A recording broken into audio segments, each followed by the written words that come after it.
Бешинчи соттук талаш Борбордук шайлоо комиссияга өкмөттүк эмес уюм кайрылып, Кыргызстан саясий партиясынын талапкерлеринин тизмесин каттоону жокко чыгарууну талап кылгандан башталды.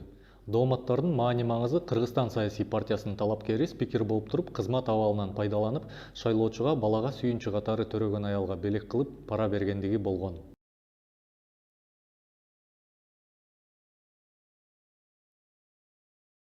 Борбордук шайлоо комиссия берилген арызды карап чыгып, талапкерге эскертүү берүү чечимин кабыл алды. Бул чечим соттордун кароосуна дагы коюлуп, доогер талапкер олуттуу мыйзам бузууга жол берген деп айыптаган. Бул айып үчүн жалгыз жаза талапкерди тизмеден чыгаруу. Бирок соттор Борбордук шайлоо комиссиянын чечимин колдоп, талапкер шайлоого катышуу мүмкүнчүлүгүн тизмеде калуу менен алды.